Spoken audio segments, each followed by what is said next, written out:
Next questions पर आते हैं। नेक्स्ट क्वेश्चंस कह रहा है कि अगर ए वेक्टर और बी वेक्टर इरोटेशनल वेक्टर है, इरोटेशनल वेक्टर में दोनों वेक्टर के क्रॉस प्रोडक्ट जो होंगे मतलब जीरो होंगे, मतलब कर्ल जीरो होगा। अगर कोई भी दो वेक्टर कैसे हैं, इरोटेशनल वेक्टर है, इसका मतलब del cross A vector zero होगा एंड डेल क्रॉस बी। ये दो आपके पास गिवन है।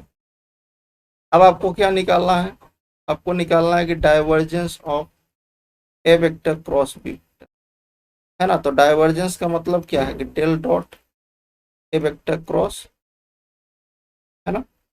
चलिए अब देखो यहाँ पर ये वाली प्रॉपर्टी हम लोग पहले बी हमारे पास बाहर होगा, फिर इसके साथ क्रॉस हो जाएगा डेल क्रॉस ए वेक्टर, फिर माइनस लगाओगे, अब की बार ए वेक्टर बाहर होगा डेल क्रॉस,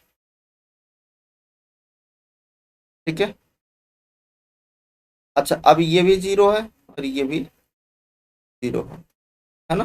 तो B vector dot zero minus A vector, overall आपका जीरो मिलेगा, है ना।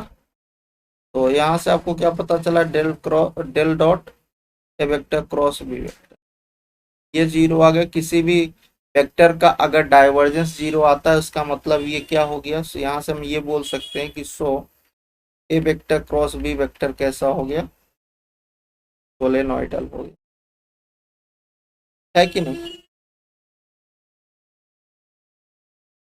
अलग अलग वो दोनों ए वेक्टर और बी वेक्टर कैसे थे, अगर अलग अलग ए वेक्टर और दो बी वेक्टर दोनों अलग अलग कैसे इरोटेशनल वेक्टर हैं, तो अगर उन दोनों वेक्टर का आप डाइवर्जेंस निकालोगे, ए वेक्टर क्रॉस बी वेक्टर का डाइवर्जेंस निकालोगे तो आपको जीरो मिलेगा। और अगर ए वेक्टर क्रॉस बी वेक्टर का डाइवर्जेंस जीरो हो गया उसका मतलब ए वेक्टर क्रॉस बी वेक्टर कैसे वेक्टर हो गए, सोलेनोइडल वेक्टर होंगे। बट हमें तो इसकी वैल्यू निकालना था, तो ये डी वाला आपका सही।